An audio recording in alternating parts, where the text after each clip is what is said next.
Bonsoir à tous, bienvenue dans votre émission La Réunion Léla. C'est aussi la rentrée scolaire depuis quelques jours. La question, c'est de savoir un petit peu dans quel état d'esprit ça se fait, comment ça se fait. Le gouvernement français a voulu maintenir les écoles ouvertes, y compris en métropole, malgré le contexte. Et même si le conseil scientifique leur a conseillé de fermer les établissements scolaires, à La Réunion, on repart. On va voir avec Daniel Amouni, président de la FCPE, dans quelles conditions cette rentrée s'est préparée. Dans Cosmo Radio. Bonsoir Daniel Amouni. Bonsoir. Alors, autour de soi, est-ce qu'il y avait des gens qui avaient envie de rentrer, d'autres pas, ou est-ce que la FCPE pensait qu'il fallait rentrer ou pas, ou, j'allais dire, les élèves ne peuvent pas faire du télétravail, mais quelle aurait été la solution? C'est une bonne question. Donc on ne sait pas encore dans quelles conditions cette rentrée va se faire. Nous avons une visioconférence avec la rectrice ce soir à 17h pour en parler. Donc on aura plus d'éléments d'informations par rapport à ce que préconise la rectrice. En tout cas, elle veut débattre de ça avec nous, donc on en saura plus ce soir. Cela dit, au niveau de la métropole, beaucoup se posent la question. On a un ministre qui fait des annonces, qui dit que on fera le maximum pour ne pas fermer les classes, ou tout du moins retarder cela le plus possible. Donc ça veut dire que on a comme l'impression que inévitablement on va aller vers une fermeture des classes. Ce n'est pas ce que nous souhaitons, ce n'est pas ce que les parents souhaitent, parce que les enfants ont besoin d'aller à l'école. Ils ont besoin de se retrouver entre eux. Non seulement il y a ça, mais il y a surtout le confinement de 2019, de mars à la fin de l'année scolaire, qui a montré ses limites. A montré aussi que non seulement ça a montré ses limites, mais ça a même creusé les inégalités. Des inégalités. Tout à fait. Et malheureusement, ces inégalités aujourd'hui perdurent. Parce que nous, à La Réunion, c'est pas le cas, mais dans la plupart des académies de France, les lycéens notamment, sont à 50-50. Il faut le savoir. Ce qui veut dire qu'ils sont soit une semaine à la maison, une semaine en cours, soit un jour en cours, un jour à la maison, soit ils sont par demi-groupe. Donc c'est un peu, tout le monde fait un peu ce qu'il veut dans son établissement. Et à côté de ça, vous avez le lycée privé, où ils sont 100% à l'école. Donc il y a aussi une inégalité au niveau de traitement entre le public et le privé, parce que le gouvernement impose un certain nombre de choses dans le public et il ne l'impose pas aux écoles privées. Donc il y a cette incohérence-là. Donc je disais, vous avez un ministre qui fait des annonces. Nous, ce qui nous intéresse, c'est pas tant qu'il fasse des annonces et qu'il nous dise on va faire en sorte que l'école va rester ouverte, mais concrètement, que fait le gouvernement? Est-ce que vous avez regardé sa dernière conférence de presse? Alors non, j'étais en vacances et j'étais aussi à un moment donc un peu malade. Donc depuis le 17 décembre, j'ai coupé. Sur ce qu'a dit Jean-Michel Blanquer, ministre de l'Éducation nationale, de la jeunesse et des sports, c'est que c'est vraiment presque du coup par coup. C'est-à-dire que si le contexte le permet de le faire, et sinon de laisser tomber, enfin de laisser les enfants à l'école, et pour les lycéens, si on peut mettre en place de la visioconférence, ça serait une bonne chose.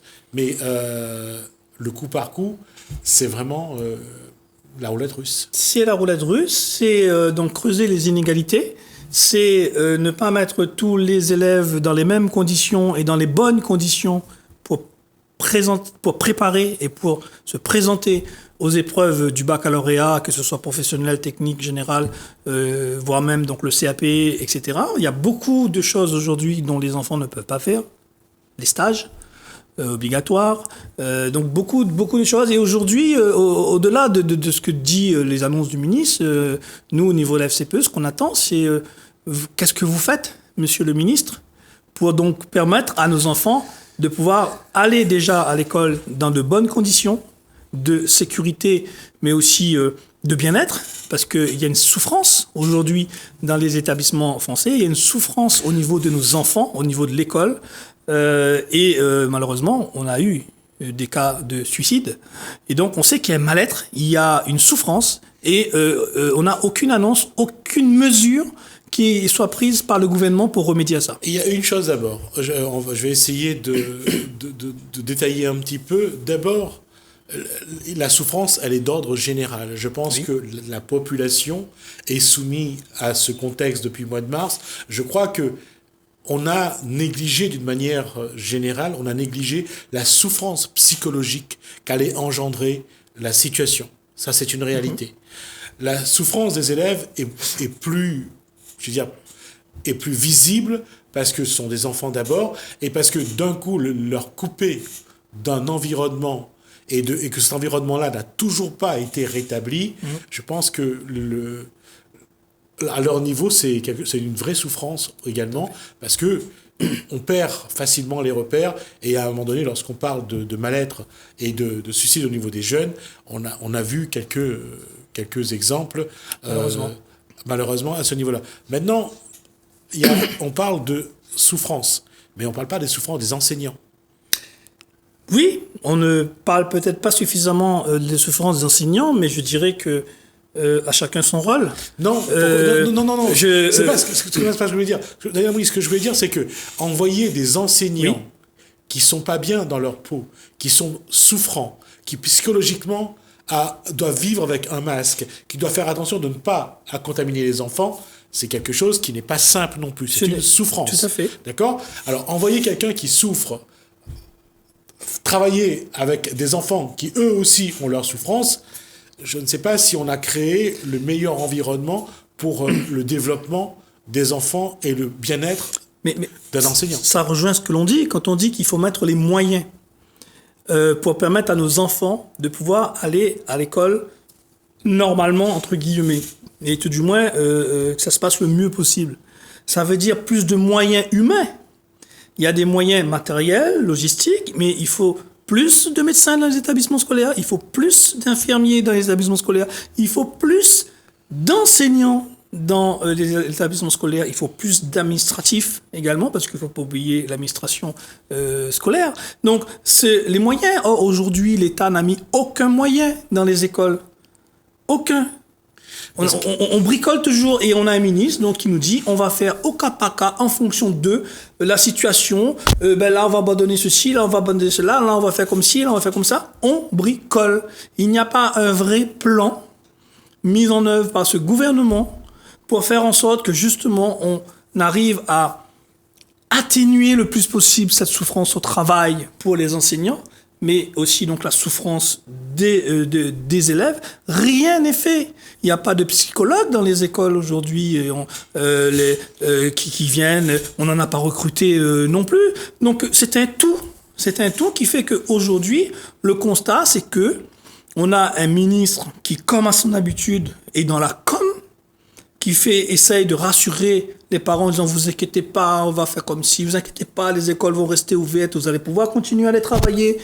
Et nous, on va prendre la garderie de vos enfants à l'école. On ne sait pas si on pourra faire le programme, mais au moins ils seront à l'école et on va s'occuper d'eux pendant que vous allez pouvoir aller continuer à aller travailler. » Les parents, c'est pas ce qu'ils demandent. Bien sûr qu'ils doivent aller travailler, mais ce qu'ils demandent, c'est qu'on prenne soin et qu'on prenne donc en charge les enfants pour les faire ce qui est prévu, c'est-à-dire il y a un programme. Aujourd'hui, ce programme, il ne sera pas malheureusement appliqué correctement. Il y a des enfants, comme je disais, qui vont passer des examens. Dans quelles conditions ? On ne le sait pas concrètement. Donc il y a beaucoup de questions qui se posent et nous avons l'impression qu'en face, vous avez un gouvernement qui applique la méthode Coué et qui dit « Ne vous inquiétez pas, tout ira mieux demain ». Et il y a une chose quand même qui a été dit par Jean-Michel Blanquer lors de la conférence de presse avec Jean Castex, Premier ministre, c'est qu'il y aura plus de psychologues dans les écoles. Et là, on va doubler le nombre. Quand dans une école, il n'y a pas de psychologue, si on double le nombre, ça sera 0. Si quand il y en a un, ça veut dire qu'on double, il y en aura 2. Mais les besoins d'écouter l'enfant aujourd'hui sont énormes. Bien sûr. Et comment l'éducation nationale va écouter, on parle là des enfants, mais il y a aussi les enseignants, il y a le personnel dans chaque établissement, mais je veux dire que le travail à ce niveau-là, je ne jette pas la pierre au gouvernement, attention, mais est-ce que le gouvernement se rend compte du travail qu'il y aura à faire pour essayer d'atténuer les souffrances psychologiques, que ce soit au niveau des élèves, des enseignants ou du personnel ? En tout état de cause, la FCPE est dans son rôle d'alerte et de pression sur donc le gouvernement, enfin sur le ministre de l'Éducation.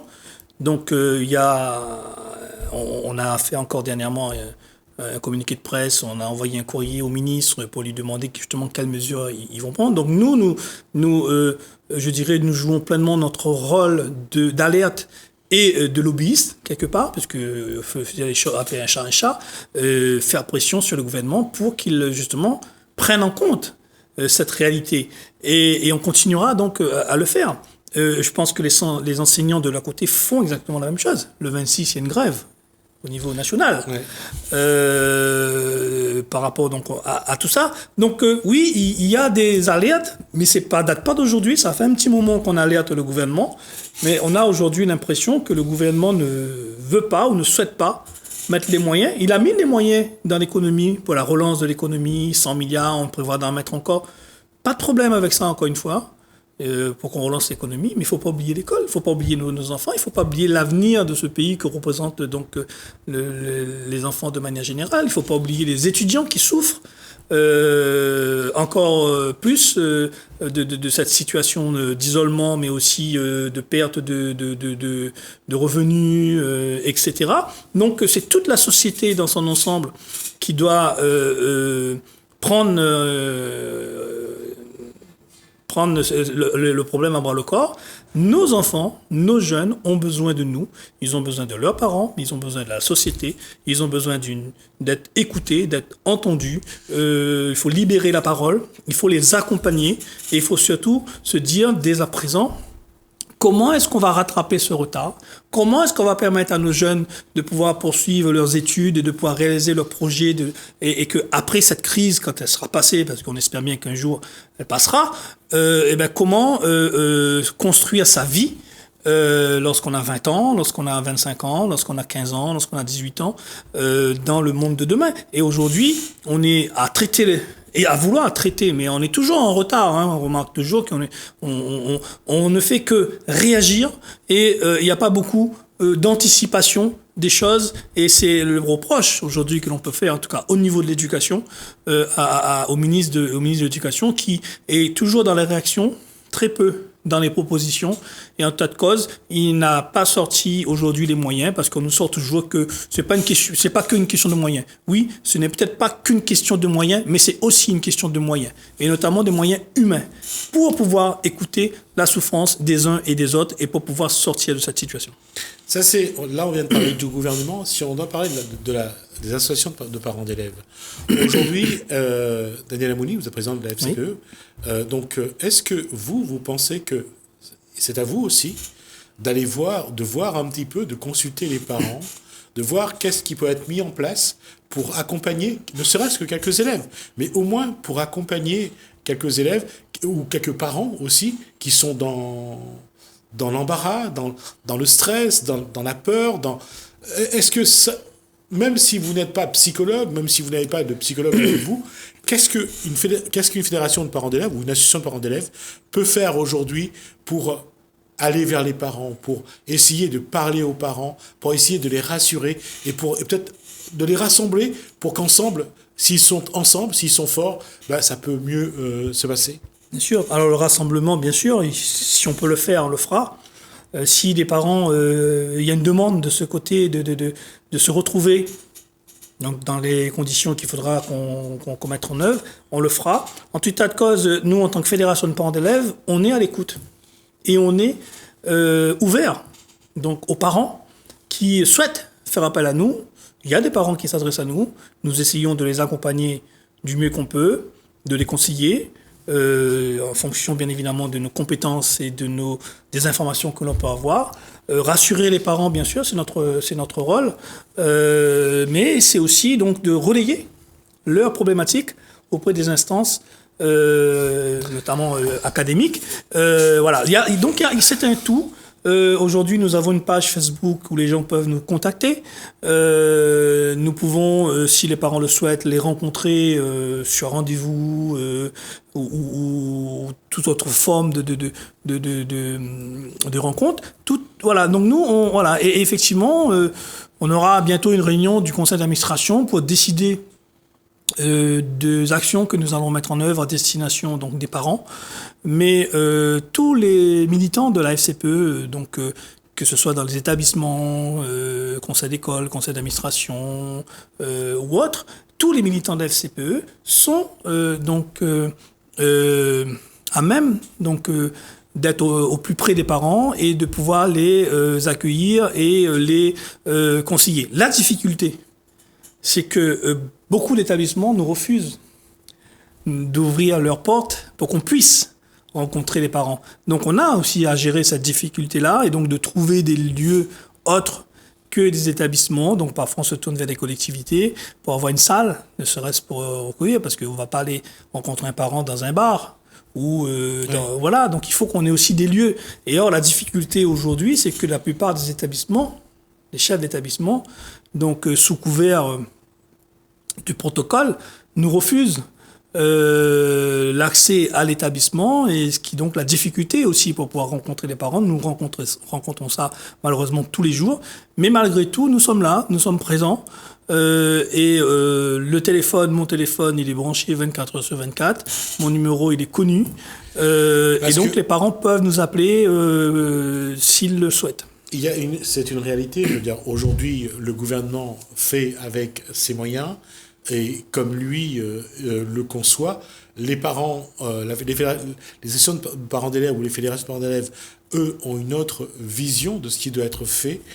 Comment faire pour que ce que vous pouvez faire puisse, j'allais dire, apporter un peu plus aux enfants, parce que qu'on le veuille ou pas, parce que cette année, les examens vont pas se dérouler dans les meilleures conditions que celles de l'année dernière. À moins que parce que 20 millions de personnes vaccinées à septembre, ça fait un tiers de la population française. Comment faire pour que les enfants des collèges, des lycées, ou de la primaire également, ou de l'université, se présentent dans les meilleures conditions aux examens qu'ils ont à passer? C'est la grande question, et je pense que la réponse, c'est déjà avant tout, c'est l'anticipation. C'est-à-dire qu'il faut s'y prendre dès maintenant. Pour réfléchir à comment vont se dérouler les épreuves, sous quel format. En tout cas, on sait pour le bac, on va copier-coller l'année dernière. Voilà, c'est tout à fait. Ouais. Mais après, donc c'est comment on amène les enfants dans les meilleures conditions. Et donc, il y a une réflexion qui aurait dû déjà être engagée et même profiter des vacances. On aura peut-être des précisions ce soir. Hein. Mais en tout état de cause, on ne peut pas continuer à fonctionner, comme j'ai toujours dit, comme avant le Covid. Donc il y a de toute façon, vous ne pourrez plus, je veux dire, il va y avoir toutes les conséquences psychologiques de ce qui s'est passé, et je crois qu'il faudra vraiment mettre en place une stratégie pour accompagner, et tout le monde, les enfants, les enseignants. Oui, c'est ce qu'on dit. Ouais. Sauf que pour l'instant, on ne voit rien venir de la part du gouvernement à ce niveau-là. Donc, vous avez un gouvernement qui souvent se déface sur les chefs d'établissement en disant, entre guillemets, organisez-vous comme vous pouvez, hein, démerdez-vous, quoi, quelque part. C'est comme quand, à la fin de l'année dernière, le ministre, au lieu de prendre ses responsabilités, a dit aux parents, envoyez vos enfants à l'école si vous le voulez, mais voilà, prenez vos responsabilités. Mais à quel moment le gouvernement, lui, prend ses responsabilités? Et là, en l'occurrence, elle a une grosse responsabilité à prendre. Et donc, nous attendons toujours de voir ce ministre nous proposer, enfin, un vrai plan pour pouvoir sortir de cette crise, pour pouvoir préparer nos enfants aux examens. On sait très bien que tout ce qui est prévu au programme ne pourra pas être tenu. Donc, comment on fait? Comment on rattrape ce retard?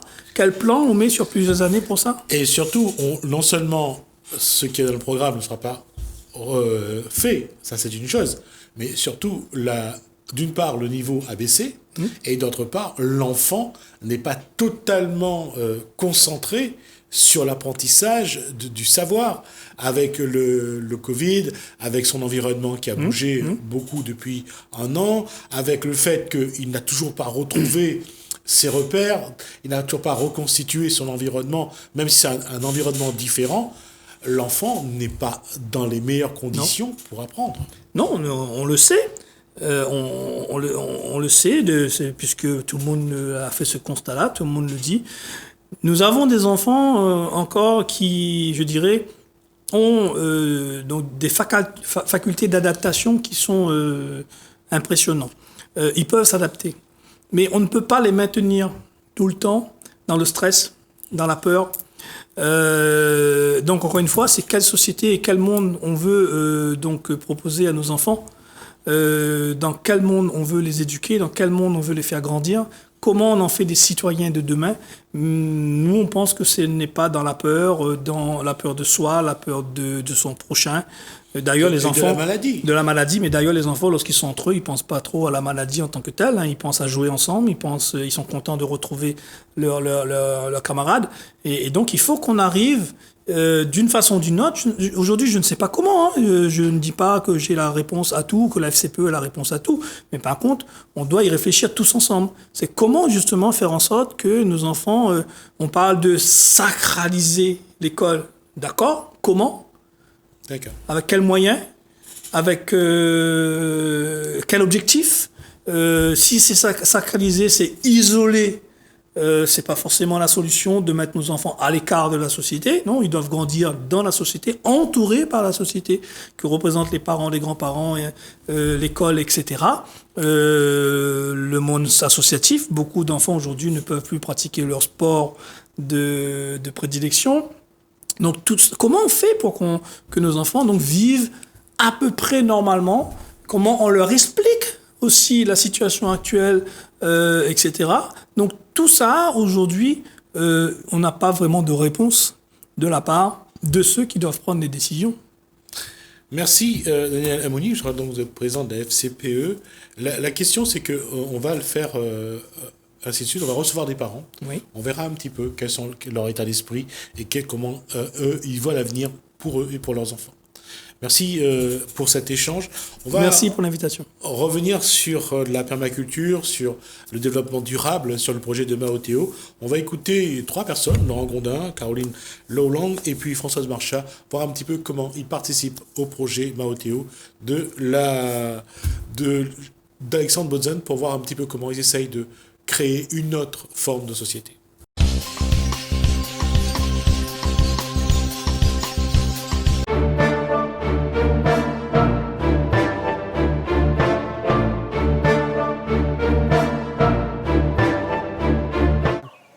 Comment assistez-vous au développement de la permaculture sur le territoire? En fait, sur un projet comme celui de l'association Maoteo, on les a accompagnés au niveau financier, c'est-à-dire qu'on attribue des subventions pour le périmètre des Hauts de l'Ouest. Et donc Maoteo a déposé un dossier chez nous. Et donc on les accompagne dans la mise en place des cultures, sur le matériel et l'équipement, ainsi que sur la future serre aquaponique qui sera sur site. Quelle est la politique du TCO en matière justement d'agriculture, que ce soit en hydroponie, en aquaponie ou en agriculture au niveau du TCO, je ne pourrais pas vous dire clairement, mais au niveau de le leader et le Tergal en lui-même, c'est le genre de projet innovant qu'on soutient et qui est soutenu donc par le Tergal Ouest, car innovant, respectueux de l'écologie et de la biodiversité, donc qui rentre même totalement dans le cadre des actions du leader. Quand on parle d'hydroponie, on parle d'aquaponie, de permaculture. L'innovation est bien sûr dans l'usage d'intrants ou de produits chimiques. Aujourd'hui, c'est cette filière, cette démarche, c'est quelque chose que pour vous a un avenir? De toute façon, dans les années qui viennent et qui ont déjà passé, depuis quelques années, on en entend beaucoup parler. Et je pense que c'est une filière sur laquelle, qui est appelée à se développer sur la zone ouest et même sur toute l'île. Et on recense aujourd'hui beaucoup d'agriculteurs qui se tournent vers ce mode de production, l'agroécologie, la permaculture, et de jeunes agriculteurs aussi qui s'installent sur le bio, sur de la perma. Donc je pense que c'est une filière d'avenir. Aujourd'hui, sur le territoire de la côte ouest, est-ce qu'il y a beaucoup de monde qui, justement, fait le choix d'aller vers cette innovation en matière d'agriculture? Nous, au niveau du leader et du Galloise, donc on recense quand même, je pense, entre un peu moins d'une dizaine de projets donc, tournés vers la permaculture. Et par contre, je n'ai pas les chiffres exacts, mais énormément de projets en bio, totalement bio. Ça veut dire que vos structures vont continuer à financer, à porter ces projets pour l'avenir? Oui, quoi qu'il arrive, je pense que le mode d'agriculture, de produire sainement et proprement, et d'avoir cette traçabilité et cette qualité de produit est demandée par le consommateur actuellement. Donc je pense que quoi qu'il arrive, nous serons là et nous accompagnerons les porteurs de projets sur ce type de projet. Est-ce qu'aujourd'hui, il y a des mesures incitatives pour justement amener des porteurs de projets à aller vers ces outils innovants en matière d'agriculture? Les mesures incitatives, c'est-à-dire que quoi qu'il arrive, tout agriculteur qui s'installe ou qui se tourne vers ce genre de projet est finançable au niveau de l'Union européenne. Tout dépend des surfaces, et, au niveau du leader et même je pense du FEADER. Tout dépend de la surface et des seuils minimums à atteindre. Et oui, il existe différents dispositifs d'aide pour ceux qui veulent s'installer dans ce type de projet. Nous avons ouvert ce type de projet à nos fiches actions et nous sommes contents d'avoir ce type de dossier chez nous.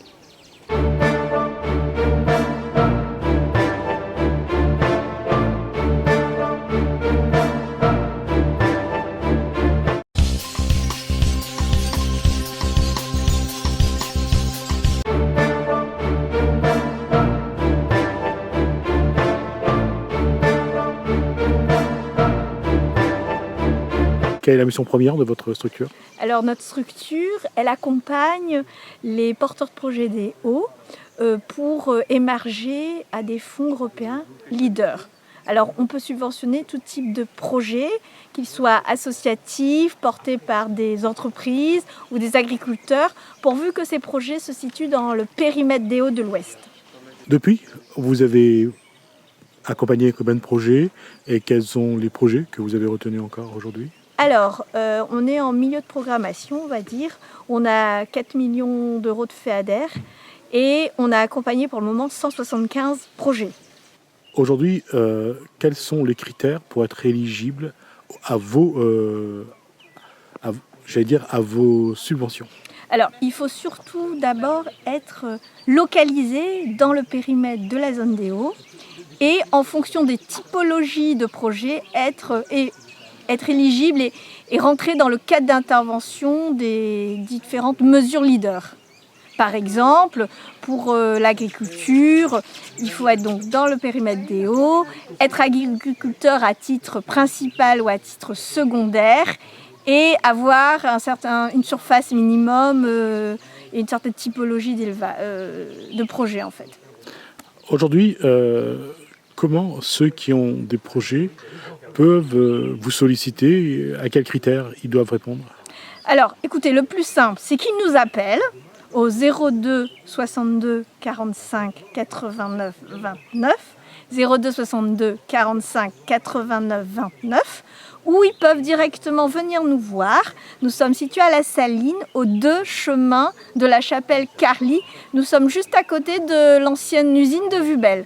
Ou alors, nous avons un site internet www.tergal.re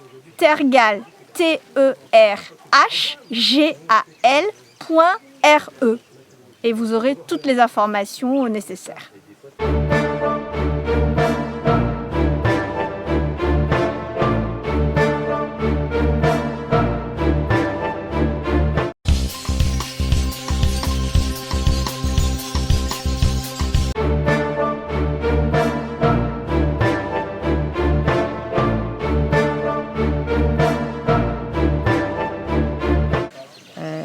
La BRED, Banque Populaire, est une banque coopérative, donc forcément on œuvre sur le secteur de l'ESS, économie sociale et solidaire.